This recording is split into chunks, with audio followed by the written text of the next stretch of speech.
Salt water doesn't yield to pride. It doesn't accommodate the one who comes to it with a hard heart or closed hands. Salt water has never been mastered by man. And we may sail across it, we may dive into it, but we never control it. And neither can you control the power that flows when you choose to surrender. To put your name in salt water is not to etch it into some magic formula. It is not about manipulation or religious ritual. It is about a heart posture, a bowing of the knee, a bending of the will, a release of control. It's the place where you stop striving and start surrendering. You see, surrender is not weakness. The world tells you to dominate, to hustle, to build your name with grit and steel. But salt water speaks a different language. In its depths, the strong are broken, and the humble are lifted. The ocean does not reward the arrogant swimmer. It lifts the one who learns to float, to trust, to let the current carry them. That's what surrender is. It's floating in faith when your instincts scream to fight. Your name, your dreams, your plans, they were never meant to be carried in your own strength. When you place your name in salt water, you're saying, I cannot do this alone. I was not made to. You are confessing that you've tried it your way, and it didn't work. You are admitting that the more you held on, the more things slipped through your fingers. And in that confession, something begins to shift. The waters begin to move. The spiritual realm begins to respond not to your efforts, but to your empty hands. Your surrender becomes an invitation, not for less, but for more. Not for defeat, but for destiny. Because in surrender, you make room for the one who knows where you're going better than you do. There is something about salt water that reaches deeper than the skin. It touches the soul, has a way of getting into the cracks, the wounds, the places we try to hide. Throughout history, salt has been known not just for flavor, but for healing. In the ancient world, soldiers would cleanse their wounds with salt, because they understood what burns also purifies. The sting was not a sign of pain for pain's sake. It was a sign that something broken was being made whole. When you put your name in salt water, you're not just symbolically participating in something sacred. You're stepping into a process of cleansing. And cleansing is never convenient. It's not neat. It confronts. It reveals. Salt water forces the impurities to rise. It brings the hidden things to the surface. The things you've carried for years. Bitterness, guilt, shame, the stains from battles you never talk about. Salt water doesn't ignore them. It draws them out. It's uncomfortable. It might even be painful. Because cleansing always is. But if you want everything you were meant for, you must be willing to be made clean. Not surface level clean. Not socially acceptable clean. But clean in your spirit. Clean in your thoughts. Clean in the deep places, the unseen places. Where envy hides. Where fear breeds, where pride whispers. That's where the salt water flows.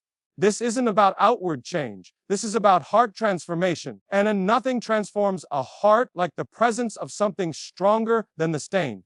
Salt water is that presence. It is not just water. It is water that has absorbed struggle. It is water that remembers storms. And still, it heals. It does not run from your mess. It meets it. It doesn't flinch at what you've done. It washes, and when you immerse your name in salt water, you're saying, I'm ready to be different. I'm ready to be clean.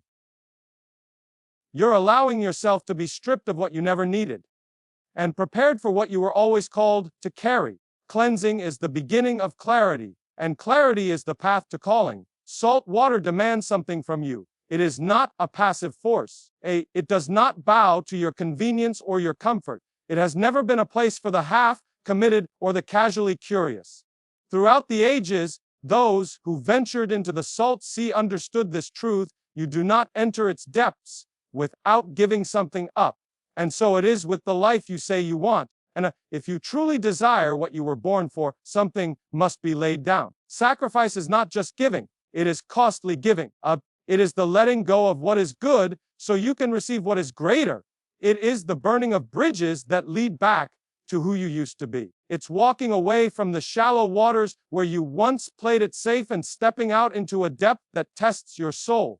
The salt stings. The water resists. But the resistance is not rejection. It is refinement.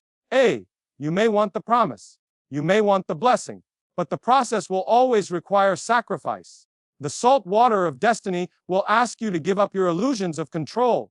It will ask you to release relationships that pull you backward, habits that drain your strength, attitudes that poison your purpose. And the longer you fight that surrender, the more exhausted you become.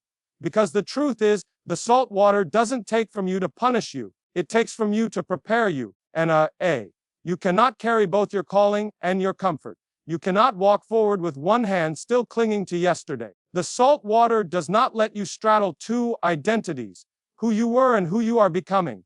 It forces the choice. And in that choice, it asks what are you willing to leave behind so you can finally step into what's ahead? Sacrifice does not mean loss. It means making room.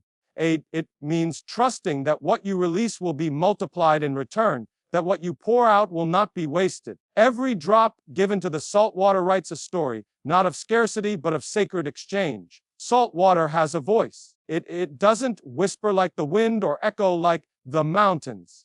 It calls, it roars, it reaches something in you that you didn't even know was waiting to respond. There is a pull in its current, a message in its rhythm, and it speaks not to your ears, but to your spirit.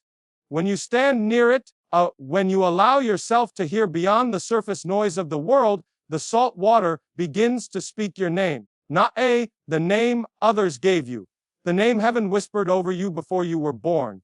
There's a reason people are drawn to the sea when life breaks apart. There's something ancient, something divine in the tide. It awakens what routine has numbed. It stirs what fear has silenced. The salt water does not invite you to stay on the shore where it's safe. It calls you out into the deep, the place where you cannot stand, where you must either trust or sink, either rise in faith or retreat in fear. That calling is not casual. It is not temporary. It's not a feeling you chase. It's a summons from the eternal. You don't choose the call. The call chooses you. And when it comes, it won't be convenient. It won't wait until your life is in order, until your bank account is full, or until your confidence is high. It will come when you least expect it, and it will demand a response. Salt water doesn't accommodate hesitation. And the longer you linger on the edge, the louder the calling becomes, not out of cruelty, but out of urgency. Because what's waiting for you can't be found on the sand. This calling is personal. It knows your gifts, your pain, your journey, your scars. It doesn't call you in spite of them.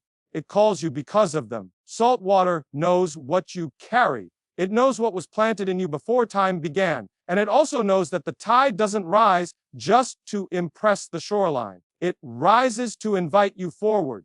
It rises to awaken you to the truth that you were made for the deep. Destiny does not arrive with fanfare.